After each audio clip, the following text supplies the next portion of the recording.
Apparently, I'm live. And we'll find out in a few seconds when I confirm that on the YouTubes. An audio check, and then I can mute that, and we'll. Okay, audio is good. So those of you who are early to the show for your Friday afternoon drive, I am Matt from Unbearable 73, your crown prince of Fandemonia, bringing you over 9,000 gigawatts of Fandemonium for your Friday drive time. So while we're waiting for some people, I will deploy. I have 4 unboxings. Four. I will deploy the anti-doxing technology to prevent myself from Ooh, I almost doxed myself right there. But we will use the anti-doxing technology.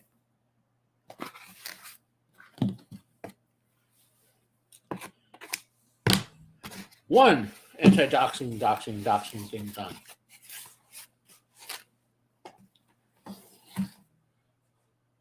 Oh, it's sliding under the radar.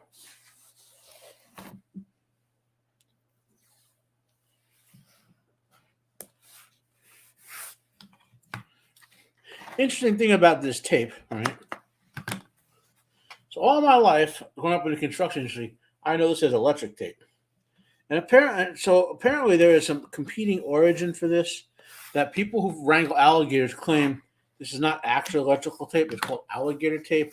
It was invented to help people wrangle alligators and got co-opted by electricians. I don't know the truth of that, but I will investigate such a thing and we'll find out. Of course, if it was true, it would not be the first time in human history that something like that happened. Okay. And the big one.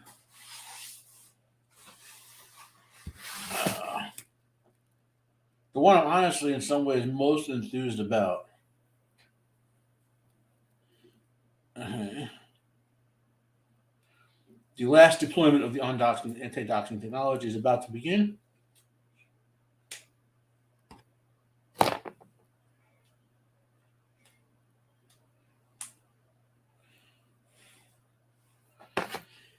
Okay.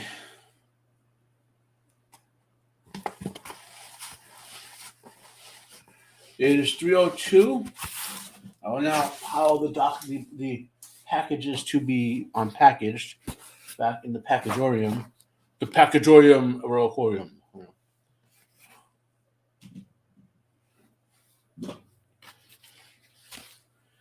And I'll have ready the first one I will unbox, which is the one I'm most suspect about. Have the Decepticon knife handy to unbox it. And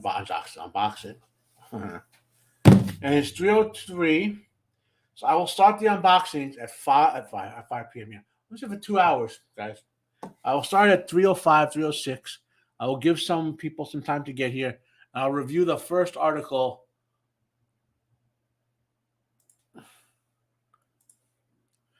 I have, which was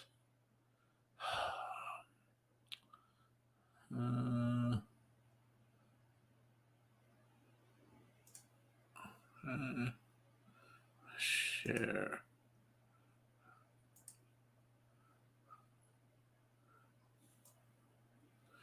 Okay, so we'll do the first article review.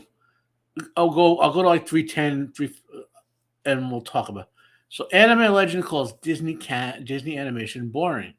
Chris Snellgrove, published 7 days ago.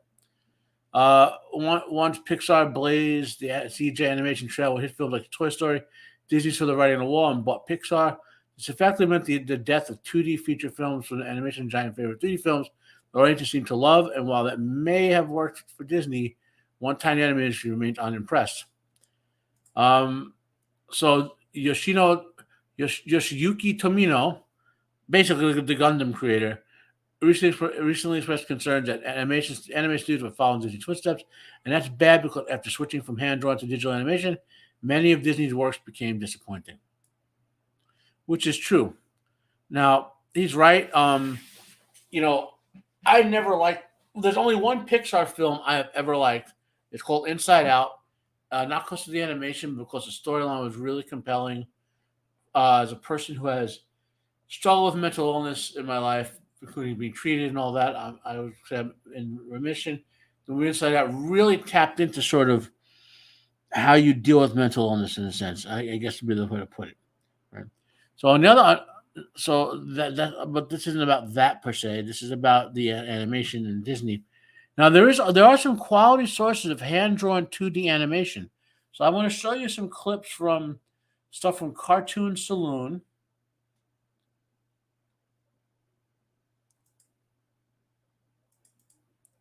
Let's go with the 2 clips, and of course we have to present, stop screen, present, share screen, window. So let's see. So this is a clip. This is Song of the Sea. It's a very sad movie. In a sense of it's a tearjerker type of thing. Let's just go in and look at. This is beautiful looking. I mean, I'm just page through some stuff for you. You can buy this company stuff on Blu-ray. There's actually a sale. The 3 of the first 4 films are based on Irish folklore. This is one of them, right? I'll just give you a few scenes of it. And the third movie. So basically, they did 2. They did Secret of the Kells, Song of the Sea, Irish folklore movie. Then they did The Breadwinner, which is a tale out of Afghanistan about a poor girl who's and a family who's suffering under the Taliban. And then they just released My Father's Dragon this year. And then they released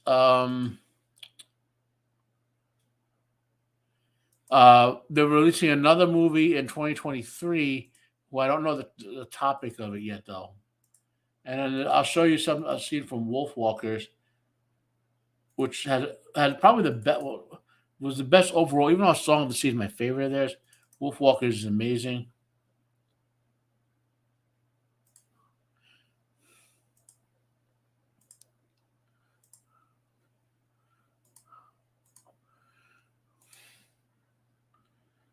Here's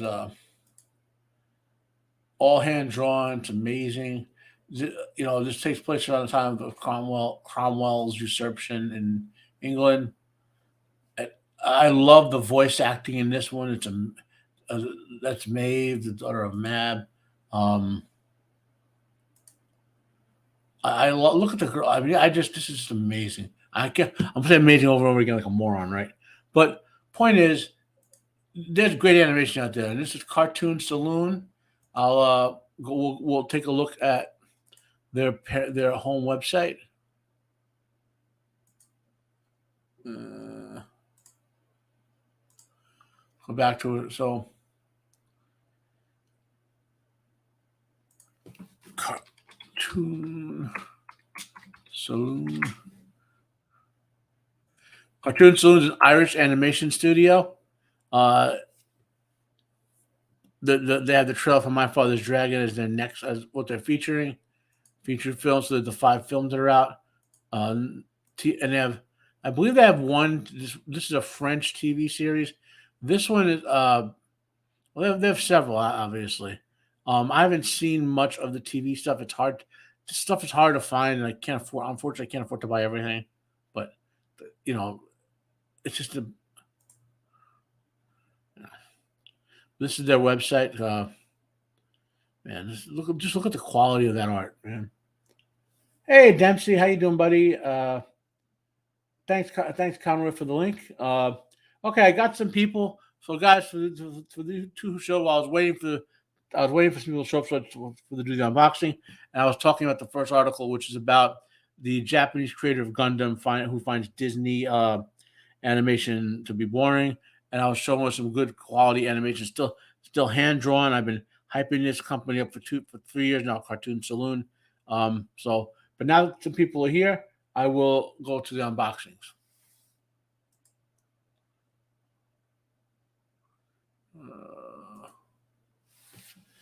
Okay, now I've already deployed the anti-doxing technology, so you guys missed that.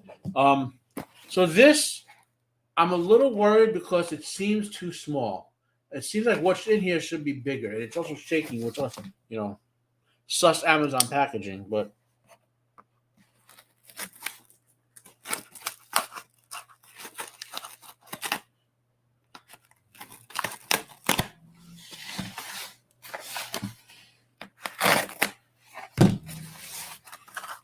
now I heard about this. Oh wow, okay. So the packaging may have been a little sus, but that's because of the Amazon. What's in the box? What's in the box? Ah! Okay.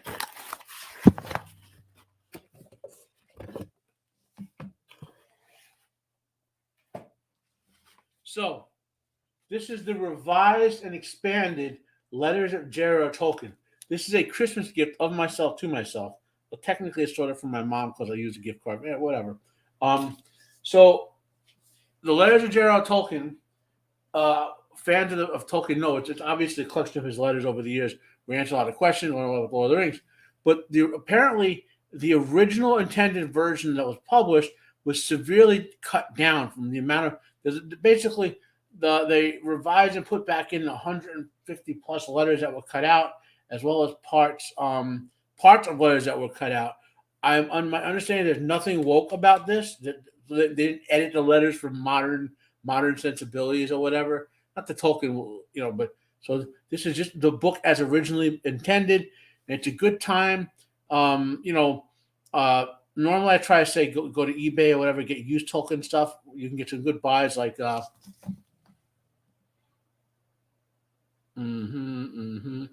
that book right there out of my finger. I know it's out of focus. Is the song goes ever on, the road goes ever on, volume 2. The third volume has it's basically the songs that Tolkien wrote for the Legendarium with music written by a famous composer, so you can actually play Tolkien songs. And it's out of print, but the third print came out in the 90s. I have the second print. It has all the songs Tolkien ever wrote. And over here,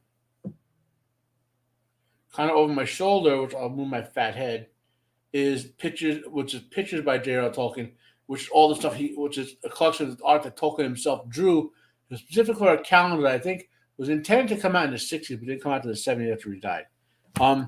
So you can get a lot of Tolkien's work on high quality used on eBay because it's old stuff out of print. But because of the popularity for the since probably the last 10 years, there's been a resurgence in popularity for his writing, and he's written some besides Lord of the Rings, and then of course that's why they were putting a volume like this out. Okay, we'll put that to the side. Next, I will do another Christmas gift of myself to myself. Those of you following my videos know I decided to rewatch, or I should say rewatch. So there's an author named Bernard Cornwell.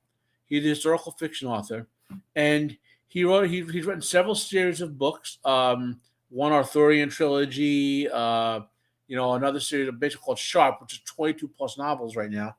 I've never read any of the books, but years and years ago, in the 90s, they came out with a Sharp TV show, which is a series of movies, basically. There's like 20 of them or something, right? And in America, you basically got those at the time on PBS as, Masterpiece Theater presents Sharp or whatever.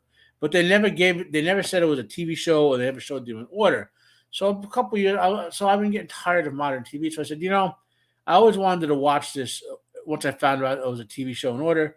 And Sean Bean was in it, and he doesn't die. He plays a major hero. So let me go back and watch, right? And then I watched the first one, which was Sharp's Rifles, and I enjoyed that more than pretty much any TV show I've seen in the last couple of years. And then, how do I put it? And then I said, these are high quality enjoyment. I want to see if I get them on Blu-ray. And they did do Blu-rays of them, but they were out of print. And the only ones I could get were used Region 2s. Now, so I'll show them off in a second. Get rid of all this stuff. So I got, this is Sharp's Peril. And because it's used, I don't get new money to the BBC and their, horrible destruction of Doctor Who. This is Sharp's Challenge. This is the Sharp Classic Collection, which has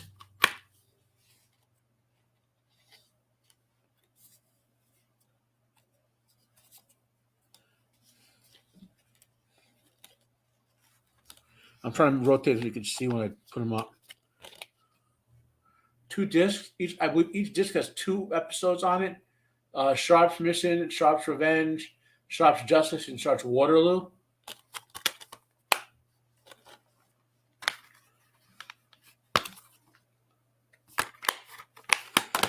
And then you have another disc in the Sharp Classic Collection. And this one has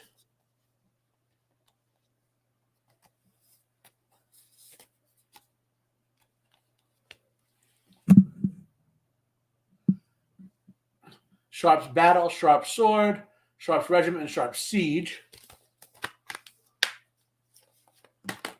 And of course, another volume of the Sharp Classic Collection with 3 discs. And this has the 2 I've reviewed already, Sharp's Eagle and Sharp's Rifles, right? That's the first season. And then they have Sharp's Company and Sharp's Enemy, and Sharp's Honor and Sharp's Gold. Now, how does that all relate? Let's so show them all up one more time. These are Region 2 Blu-rays. You don't have to be intimidated by that. You do have to be careful. So there's 2 ways to deal. Well, there's 3 ways to deal with this. But one, you could spend a giga mega ton of money and buy a Region 2 Blu-ray player and a Region 1 Blu-ray player, right? What I do, I don't know if you could see this pile of computer hardware over here, right, and down there. What I do is I will rip these into my computer and to put them on my NAS and feed them to my Plex media server to any of my TVs, or my friends and family can watch them as well. And that means I don't have to ever touch these just once, and I can secure them away as backup. This, what I'm describing, is entirely legal in the United States. Now, Region 2s, your default Blu-ray reader, whether it's a Blu-ray player or a Blu-ray reader like a computer reader, default to whatever region you buy it for. So, but you can, for a limited time, and I did a video on how to rip Blu-rays a year ago, maybe 8 months ago, when I got my Sailor Moon Volume 1. I'll do another one with these, with the specific to this. But you can go into your software on your Blu-ray player and switch the region a limited number of times. And if you get the right Blu-ray player, fans will, make their own custom firmware, which will sometimes unlock the ability to switch the region any number of times. So the locking thing is the consortium's way of trying to prevent people from, buying, say, British Blu-rays in America, which would cut short the American, because copyright are per country basically. So they want to get the sales for the country that has it in, say, the U.S. or whatever. Anyway, one more time. We'll show the disc, and then we'll go to the Sharp website. I think this one won't have it. Okay.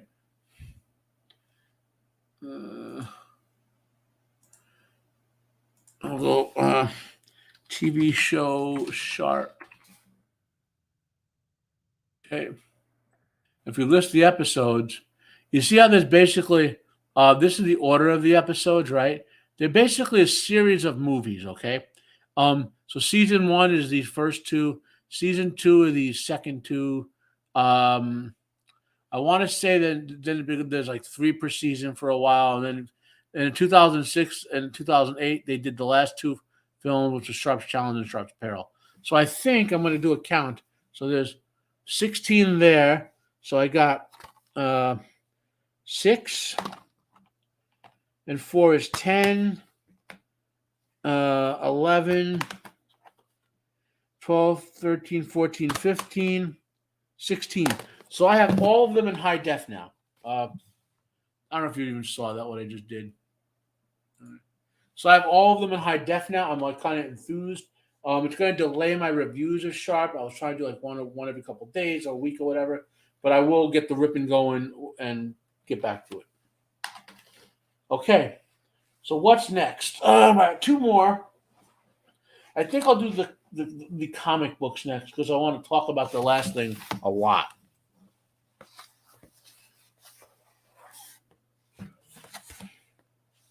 Open, damn it, open.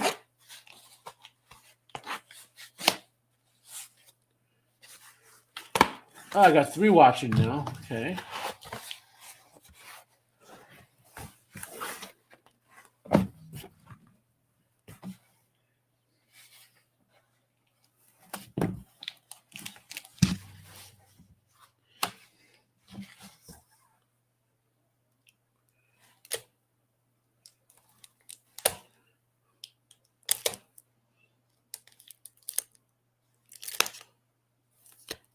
Okay.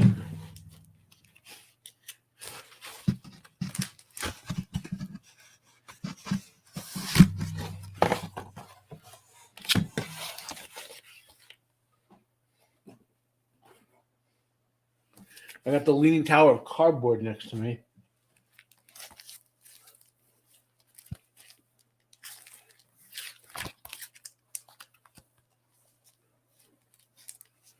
Now, for some reason, I think I have 1 or 2 doubles in here that I purchased. It's hard to track this stuff sometimes because this is my subscription list, I think, versus my pulls or whatever. I got to sort it out. But this is a comic book miniseries, Bloodborne: The Bleak Dominion. I really dig this miniseries based on a video game. Basically, this video game called Bloodborne came out in like 2017 or something like that on the PlayStation. And there's a whole series of comics, I guess, novels based on it. So I really dig it. This is probably my favorite ongoing comic series right now through 2 issues. The Devil That Wears My Face. It's about a priest who tries to exorcise someone who gets possessed, basically, and he experiences his life being piloted. This I think is one of the duplicates I got. I got to sort it out because I just got. I finally got a new comic box. I'm sorting things out, and maybe if I have 1 or 2 duplicates, I'll figure out what to do with them. But this is Fire and Ice. It's a sequel, if I understand correctly, to the original Fire and Ice movie that came out in the 80s. This is Godzilla War for Humanity number 3, Kong the Great War number 4, and Transformers number 3. Okay. I've shown off most of these inside with the art. I don't think I've shown the inside of Godzilla War for Humanity.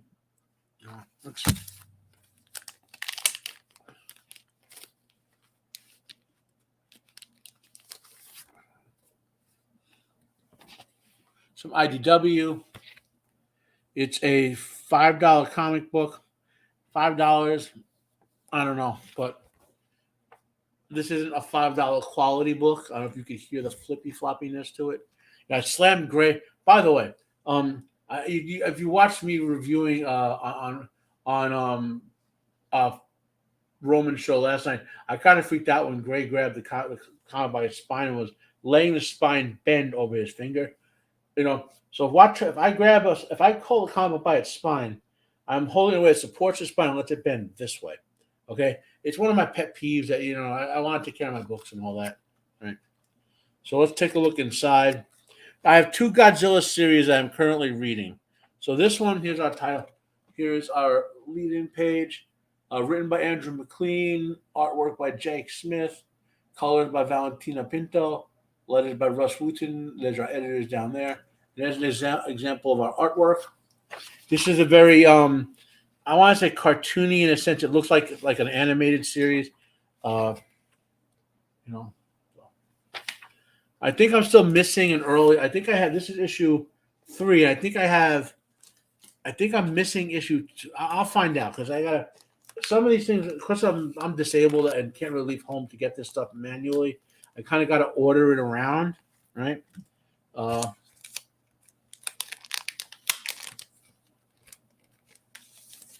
This is Transformers #3. This is a great series. So Robert Kirkman has a Transformers universe, a universe with Transformers among other things in there. The main series, I think, is called Void. Why is my brain not reading? Void Reachers, Void Slammers, whatever. And then Transformers is a spin-off of that. This is basically G1 Transformers in terms of depiction. There's 2 G.I. Joe series, Duke and Cobra Commander, the miniseries are in this universe. There's another title. And under the imprint, but not in the continuity, is a continuation of Larry Hammond's original G.I. Joe Real American Hero series way back in the 80s and 90s, if you'll remember that. So let's take a look inside. So here's our team, okay, what I showed before. This is a $4 book from Image. I would rate this as higher quality than this book in terms of construction. For $1 less, this has higher quality. And you also get more, it seems, you know.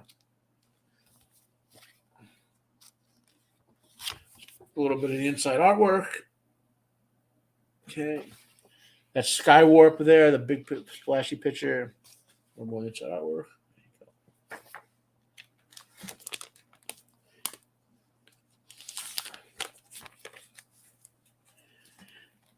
So this is Kong the Great War.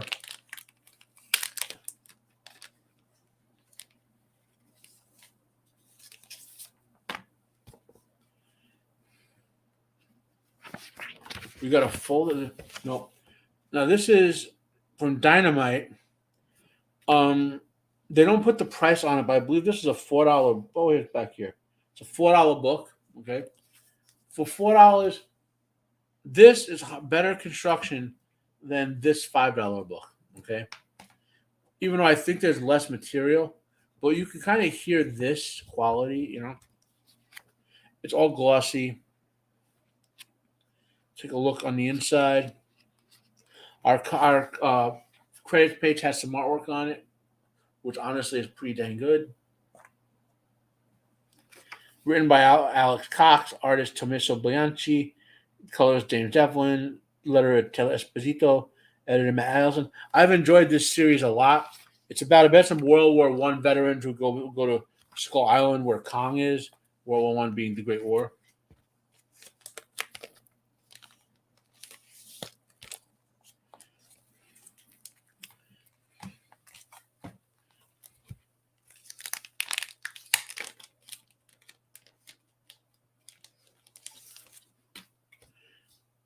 This is Mad Cave Comics. See it down there.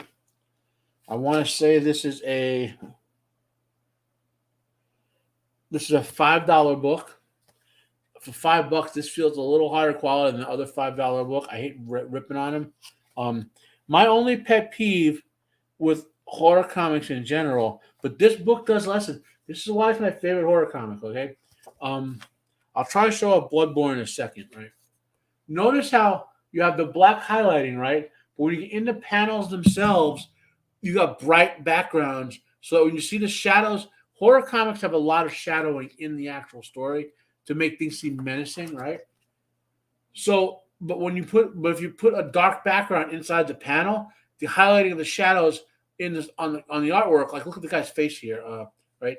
All the shadows on his face, they have a black background, so they don't really stand out as much.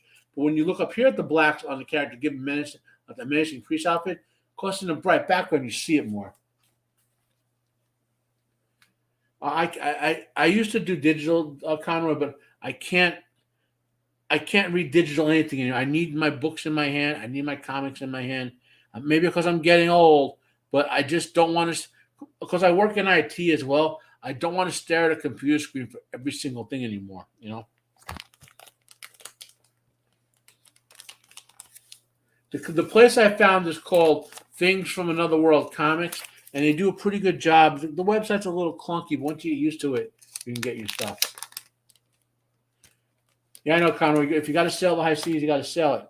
Now, this is from Titan Comics. It's a $4 comic book. Titan has well constructed comics. They have that great Conan series that's out, by the way.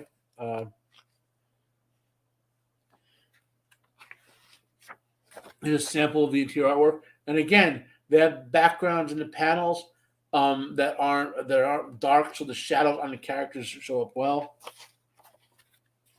Yeah, the smell of the artwork and the plastic and all that.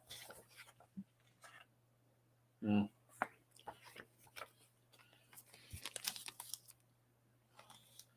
There are 2 Bloodborne series I am reading. I don't have enough. Like, I can't skip issues, so they're both miniseries. I'm missing. I'll probably talk about these when the miniseries are concluded. I'm reading a bunch of miniseries, and that's when I'll give a sort of assessment of it. I'm enjoying the ones I got. I mean, that's the comics per se. Okay, now for the thing I am most enthused about.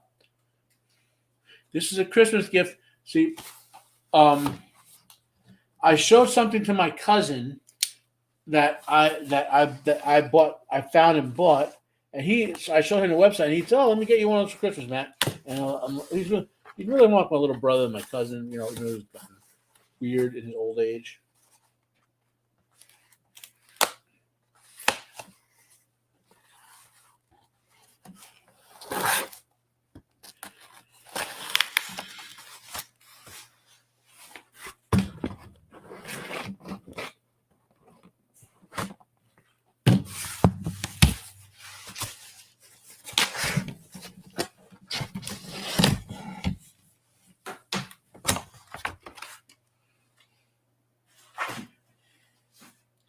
So one of my 5 favorite authors. My favorite author is Tolkien, right?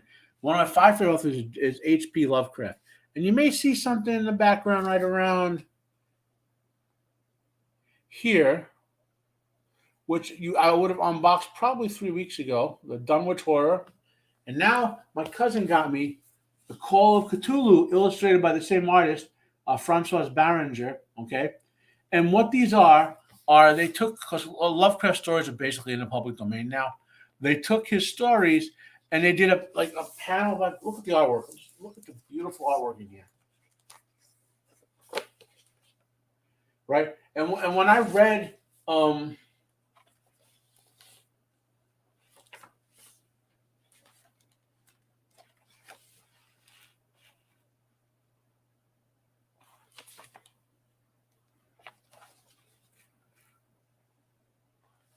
now, when I read that Dunwich Horror, I haven't read Lovecraft probably about 4 or 5 since before I moved. Last time I read through Lovecraft stuff was right before I moved to this apartment because my books are all packed, right? And I enjoy it every time, right? But when I read that picture book with the pictures at each page, what they did was, like, with the text they put on the page, the artwork they made. Yeah, I think you mentioned that, Conroy.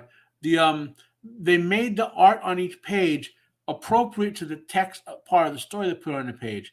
So, in a sense, for the first time, like, when I actually have something about children's books. What I'm talking about in a minute, but when you're a little kid and you read those children's books and the pictures and they really go into the pictures go with the words and they get into it.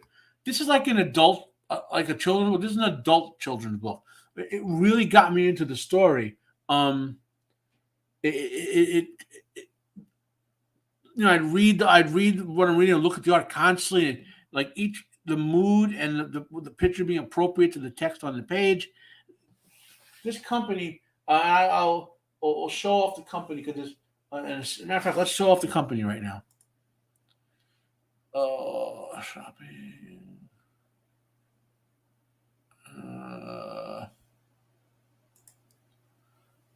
Nope, that's not it. What was it from? Oh my god, my brain just locked up. I had a link for this and I can't find it.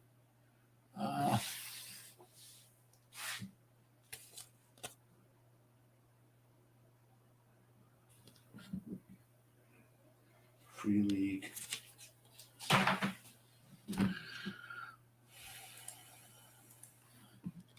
had a link for this.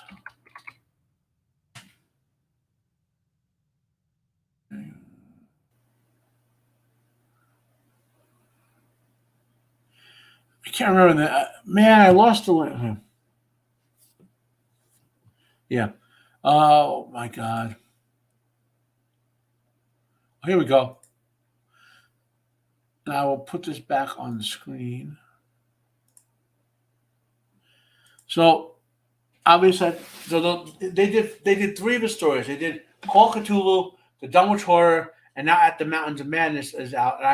But At the Mountains of Madness is so big that it's in two parts. So now I gotta chunk my way through and get At the Mountains of Madness probably next month or something. So I have all four of them, and they have other stuff. I mean, their most name brand thing is the Lovecraft stuff, right? But there's some other cool things on their site. And obviously they're doing public domain stuff or stuff that can get an easy license for. But hey, I'll keep checking in and seeing what they have. Artist series and all that. I really basically these are art storybooks, which I'm cool with. Now, yeah, Lovecraft. Yeah, he's a sci-fi horror writer. Which is hard. That's a tough category to write in there, Dempsey. But what was I going to say? My brain just locked out for some reason. Let me put the knife away.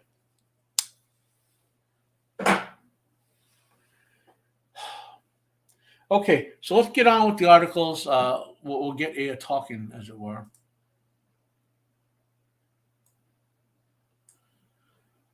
So this is another book thing. I didn't even know these existed. Basically, golden books. If you may know, everyone knows. Even if you don't know what I call them, little golden books, you know what they are because you've had them when you were a kid. If you were in the U.S. or Europe, right? And they're those little books with the gold spine that are like kid books. And apparently they've been doing like adult movies. I don't mean I mean like sci-fi movies and whatever versions of these books for a couple of years now. And I saw this Alien. It's like $7 on Amazon. I pre-ordered this. It's coming out in July. Basically, they may turn the movie Alien into a kid's book. And look at, oh my God, I know I'm going to love this.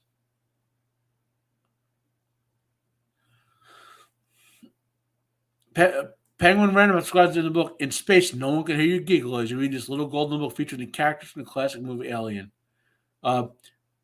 Follow Ripley and the rest of the Nostromo crew on a space adventure that introduces the alphabet from A to Z. With fun illustrations, this lighthearted reimagining iconic movie will delight fans young and old, as well as little golden book collectors throughout the universe. So, look at this. A is for Alien. Look at oh my God. That's what it's called. And that's a great way to get your kids into this is a great way to get your kid into sci-fi, to have all these like cool sci-fi horror type of fantasy, genre stuff, kiddie books. Because when I was a kid, these little golden books were full of things like I guess kind of fake knockoff Disney characters and whatever. Extras for Xenomorph. So imagine your kid after reading this book goes to preschool and the teacher goes, "Okay, everyone, come up with a word for the letter X," and your kid everyone goes like xylophone or whatever, and your kid goes Xenomorph. Oh man.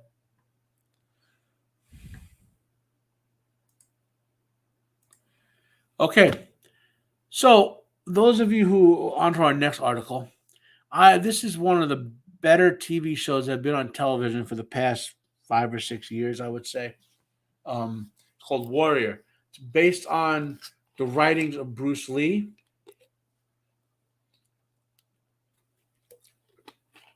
For those who don't know, Bruce Lee was developing a lot of movies and TV shows, and several of them have been made. Kung Fu, most famously, is a TV show, was something he wrote to put himself in, and for whatever reason, he didn't get it. And that's part of why he went. Anyway, avoiding ancient politics. So this show is on, and it was shockingly good when it first premiered. It's set in the 1870s or so, when the Chinese Exclusion Acts were going on and when the Tang Wars were happening and all that sort of stuff on the West Coast. And it illustrates Bruce Lee's mindset. Like the character who has a bigger face on screen right now, he's the main character, right? and he's a Chinese warrior, elite Chinese warrior, and his sister fled China for a reason you find out in the story, and he's come to America looking for her. And now you have to have heard Bruce Lee speak to understand the joke, right? So as I can show you how it's spelt first.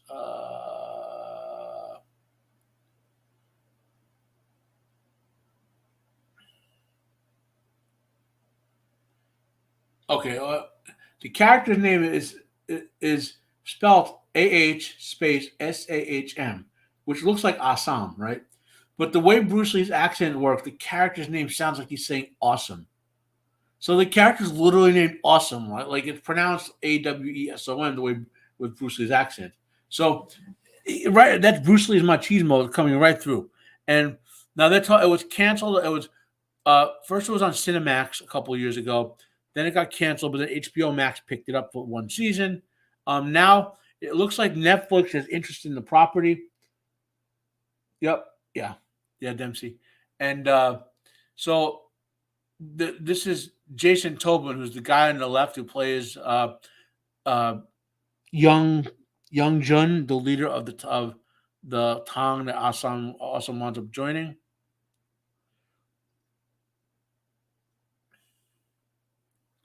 The article mostly sums up what Warrior is about. And there's a lot of stuff like I'm trying to think what people would have seen that's most like it.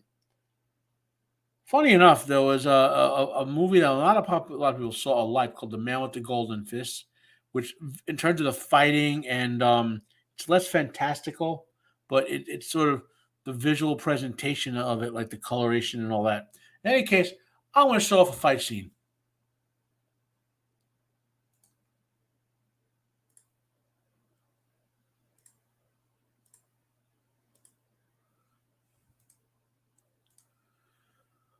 So this is a fight from the opening of season 3.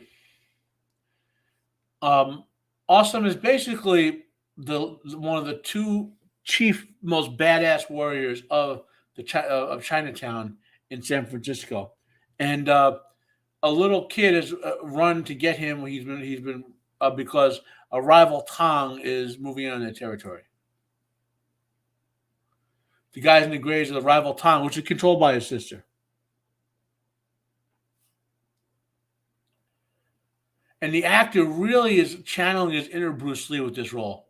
But I can imagine Bruce Lee playing this character, walking the same way, acting the same way. Let's pause a little so you don't have the sound going.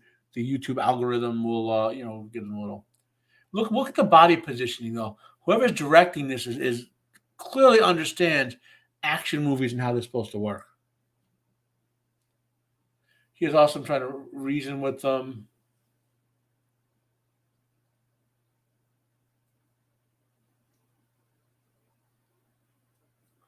The hop way is his tongue.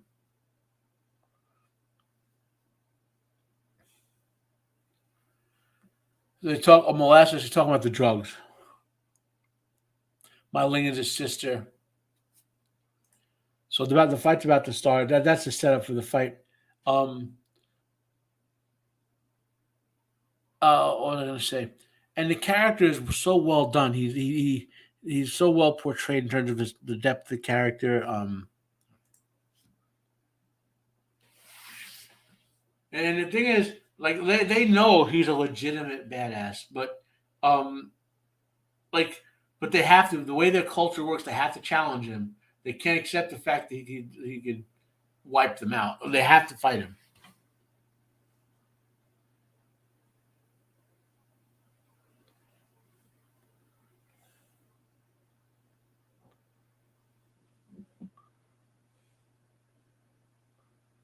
I'll pause it. So hopefully I won't get too much of a. I'm hoping if I'm going to do this 2-minute fight, I won't get a copyright warning or whatever.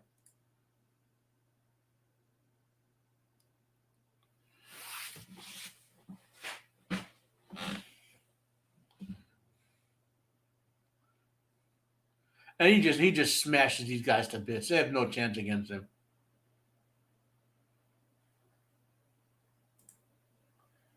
And this is what people should have watched more. I don't know why they didn't. A little more applause. Look at the choreography. These actors clearly know martial arts, okay, or know enough of it to look like they're really doing it.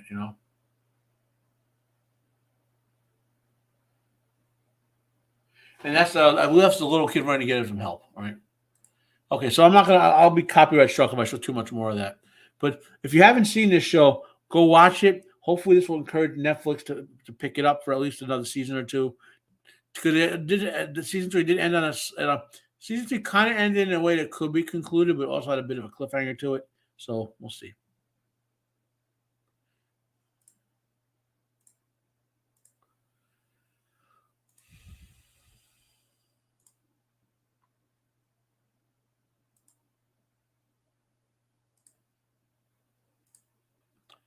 Now, our next article.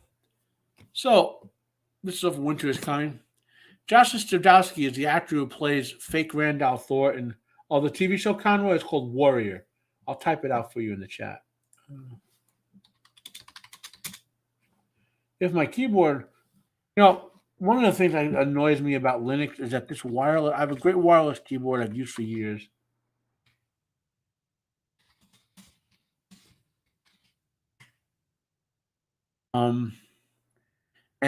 But something with the USB timings that if I stop using it for too long, if something goes to sleep somewhere, I gotta research it because it's one of the annoying things about Linux.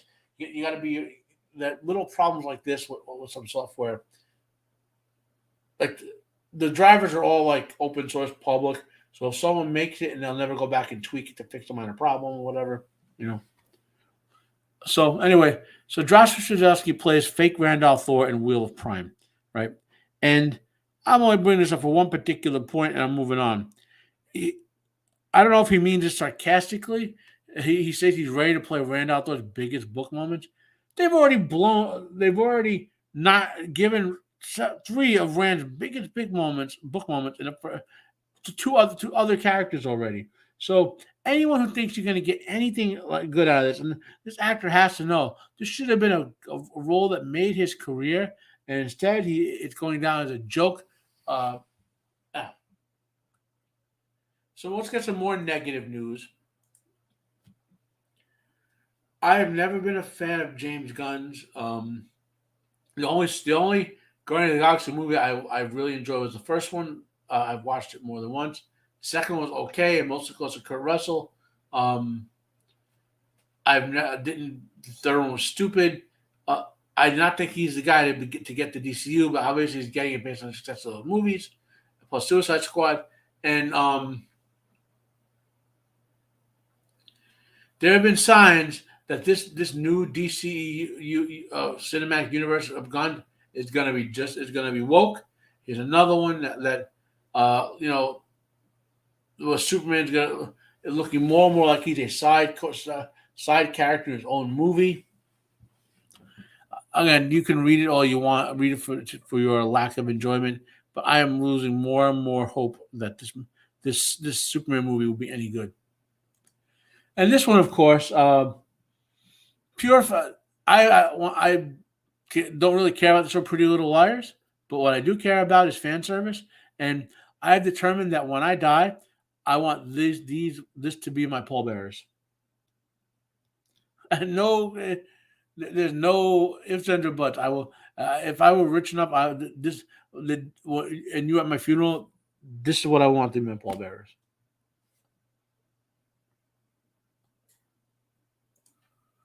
Another example of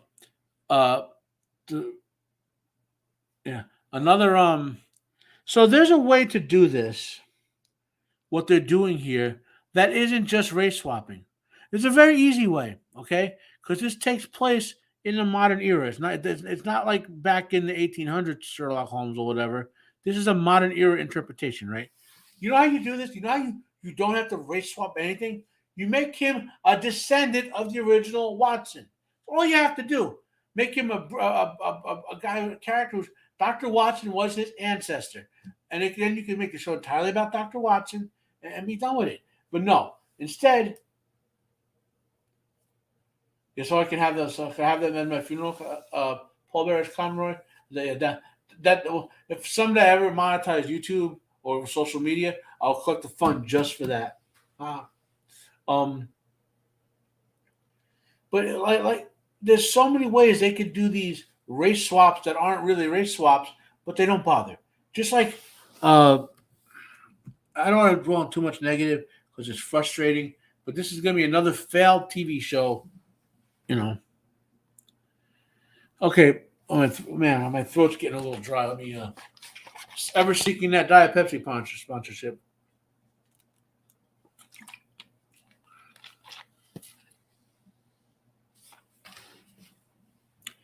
So now we get on to two. I got two science articles. We're doing good on time. It's almost 4:00. So if we finish the science around 4, I could do my random couple articles thing I always do at the end. So for those who haven't followed space development for the last 10 years, obviously SpaceX is the big name plus NASA. Well, there are other private companies, like for example, this is United Launch Alliance (ULA), and they're upgrading finally from the Titan and the Atlas rockets, what they've been using, to what's called a Vulcan Centaur.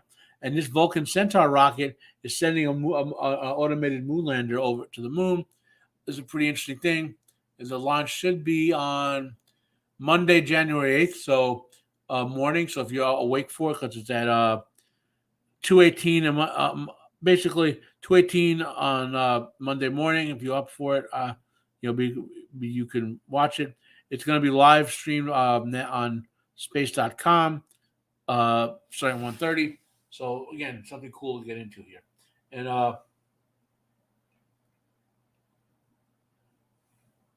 so Monday's launch will also mark the debut of Peregrine, a robotic moon lander built by the Pittsburgh company Astrobotic. Peregrine will target a touchdown next month after, obviously, Monday's launch. Its success will be historic. No private craft has ever chased a lunar landing. So we got two firsts coming up based on this. Peregrine is flying via NASA's Commercial Lunar Payload Service program, which aims to pave the way for the agency's Artemis astronaut missions. If you aren't keeping track of that, NASA has been developing the Artemis series of rockets to get moon missions going again. I believe Artemis 3 is in the works right now, if I recall correctly. Something I'll probably talk about it next week. I'll find an article on it. I think one of the Artemis is going to orbit the moon and come back with some actual astronauts on it. I think that's the plan. And the last article, interesting, combining old science with new, right? A new treatment of images collected by Voyager 2 in the late 1980s using data from the Hubble Space Telescope has revealed the actual color of the solar system distant ice giants Neptune and Uranus. Okay, so early Voyager 2 images up here. Let me make this a little bigger. Right, the top image, and then processed with the modern data, we now see the more accurate coloration, whereas Uranus looks about the same, but Neptune changes drastically. And that's neat how you can combine science from different eras. It's interesting because what they do with telescopes, because they like when you take a regular picture with your camera, it's an instant exposure. So and because it's local, there's a lot of light, you get it, right? But these things are so far away that you have to have an exposure that can go from 5 minutes to 5-10 hours to gather all the light coming in to build your image out of.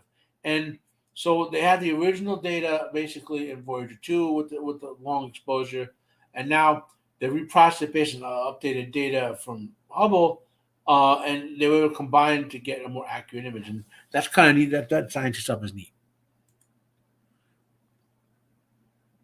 So the images of Uranus, the seventh planet from the sun, and Neptune, the eighth planet, were collected in 1986 and 1989, respectively, as NASA's Voyager 2 spacecraft headed out the solar system. A team of researchers recently reprocessed the images that were published Thursday, January 4th, in the monthly notices of Royal Astronomical Society. So that you can do a whole article there for you to read if you're interested. So we hit 5 minutes to 4. Now, if you guys have any suggestions that we want me to talk about, feel free to ask. I'm going to close down some of these articles that we don't need anymore. And I'll go looking around for ballots. I don't want to belabor this afternoon because I want to read my books. So let's see if we can find one or two or three. Yeah, right this time of year, we're still all on everyone's top whatever list of. That's all. The last 2 weeks of December and the first 2 3 weeks of January, everybody's has to be full of these, you know, lists of all stuff.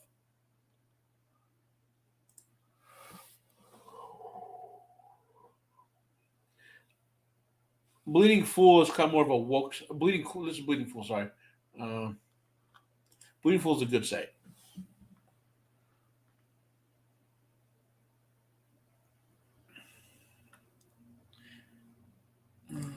Nothing looks interesting there.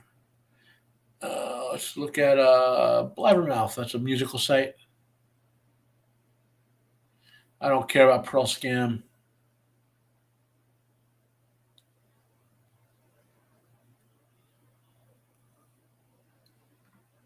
What? Corey Taylor canceled North American tour. Oh, it's a solo tour. Okay.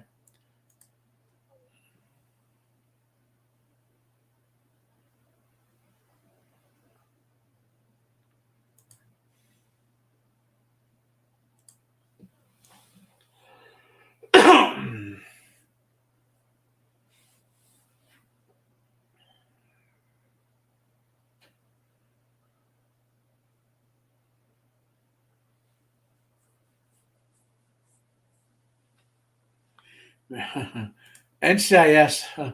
So NCIS spun off from the TV show Jag, and it's becoming one of the larger TV audience, like TV show universes. The Jag universe, even though they're going to call it the NCIS universe, because there's like 7 NCIS shows right now. And there's another one coming. It's like crazy.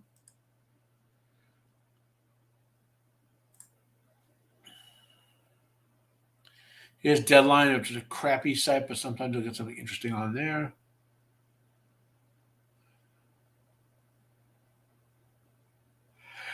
Yeah. Oh man. I think after I'm done with the show, I'm gonna take a nap. Let's check Collider out. We did Collider already. Check out Empire. Everyone says this show, Slow Horses, was good, but I never got into it. I tried to watch it and I just couldn't.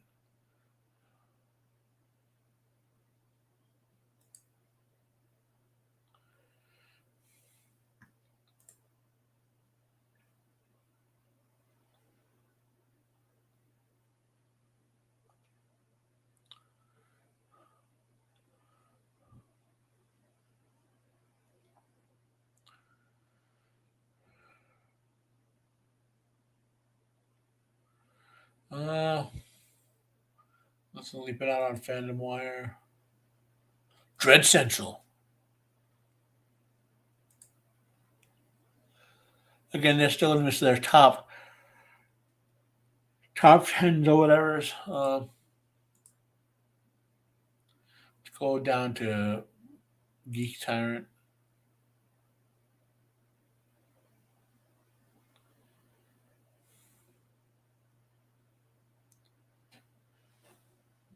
Yeah, I've watched Godzilla minus once, and I acquired it on the high seas. I can't wait for the Blu-ray to come out. I watched. I might have it on the other monitor. I was watching it while waiting for this. It's an awesome movie. Well, since he has the picture of Godzilla minus one, let's see his top 10 movies of the year are.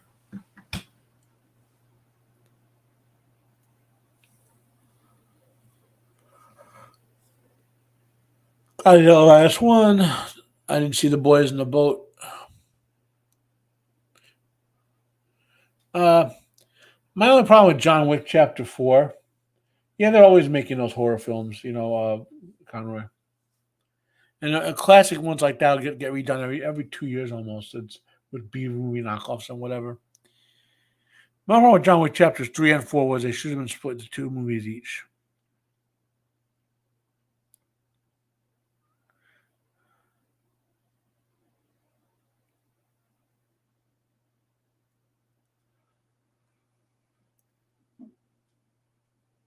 Yeah, I don't.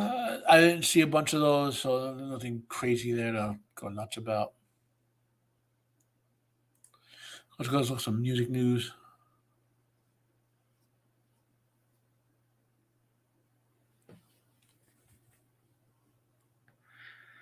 Speaking of the Smashing Pumpkins,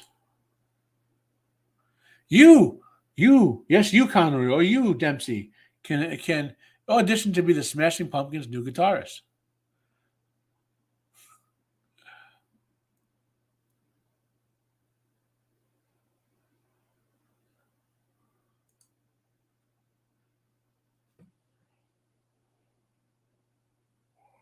Here's how you sure James Hetfield and Robert Trujillo named their favorite Metallica songs to play live. Do you know that Robert Trujillo has now been in Metallica longer than every other Metallica bass player? That includes Ron, the first guy. So Ron, Cliff, Jason, uh, uh, he's been in the band more than all of them combined now. My has time flown.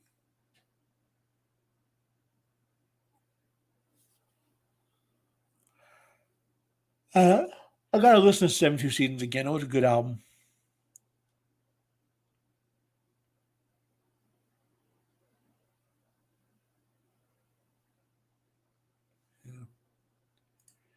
And nothing new there. Let's go with check his Redanian intelligence. Look, they keep working on all these A Song of Ice and Fire spin-offs, and I don't care about any of them to be honest. Uh, you know, we got a Screen Rant.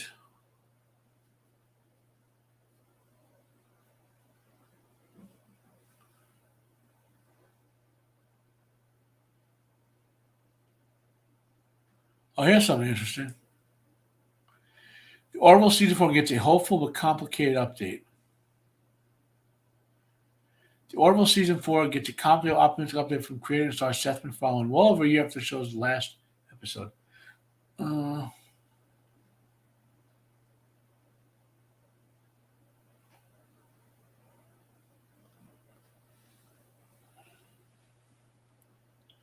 okay, in comments to the wrap, McFarlane clarified that no decision has been made regarding the Orville season 4.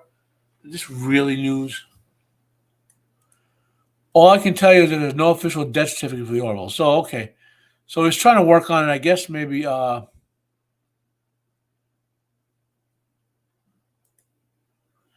guess it's a funding issue.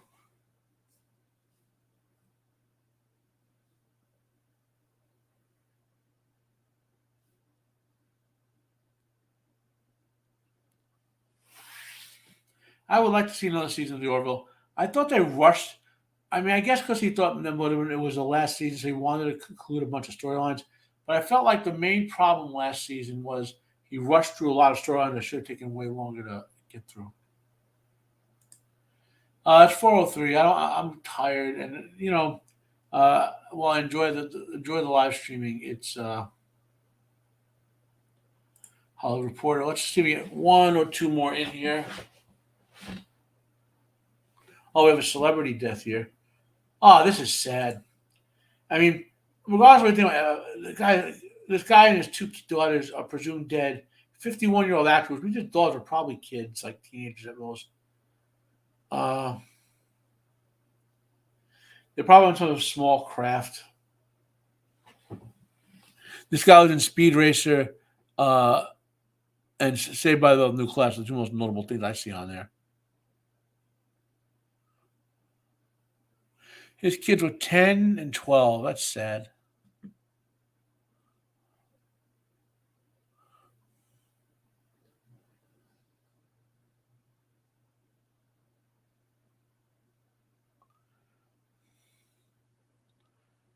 Yeah. I mean, everyone died. I just hate when kids die young, you know? Ultimate Classic Rock. Yeah, everyone's still doing their top whatever list. Variety. Well, I got something to show you. Oh, no. This is one of my favorite shows when I was a kid. Starsky and Hutch.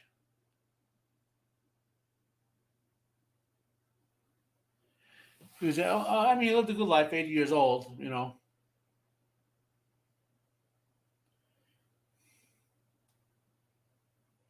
Yeah, that's right. So in addition to Starsky and Hutch, Soul starred in the Western series "Have Here Comes the Bride." In his particular, he was a Magnum Force. He played the bad guy in the Dirty Harry film. He was a real good bad guy. And in Salem's Lot, he played one of the heroes. Salem's Lot, the novel, is Stephen King's favorite novel he ever wrote. And Salem's Lot, the adaptation, the TV movie adaptation from the 70s, is the best adaptation of not only a Stephen King book, but I think it's the best adaptation of anything ever. So if you go back and watch Salem's Lot, you will get some quality entertainment. And David Solo is one of the main hero, basically the main hero. Kind of sad.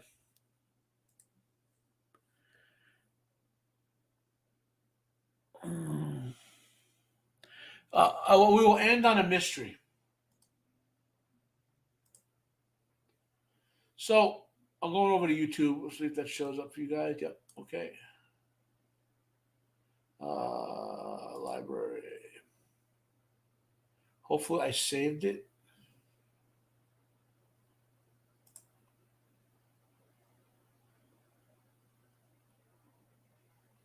Yeah, I have a lot of playlists.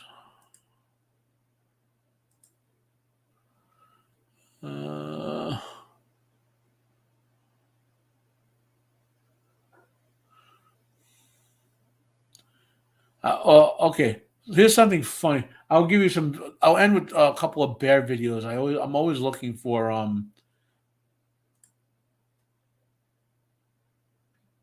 Obviously, this is proprietary content. So apparently, a couple of years ago, a family of bears, were going to someone's. That Rudolph is like a 6 foot tall inflatable Rudolph, and look at the bear trying to take it down.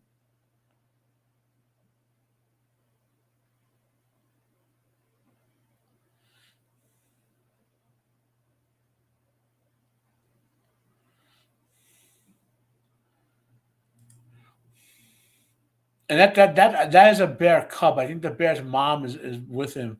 It's just hilarious. But the video, I guess I didn't save it. Russian bears, Russian bears, pet dog.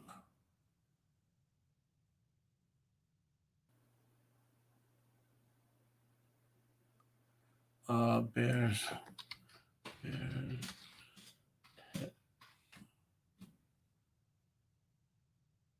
Oh, yeah. This one. This is a polar bear petting a dog. I found a whole bunch of. There's another video I watched of what appears to be three bears in Russia, right? Um, with a pet dog. Literally, like these three bears are running through Russia and have a pet dog with them, and there's no explanation for like how that's even possible. But in any case, I just want to end on some humor and some weirdness or whatever. Anyone have any questions?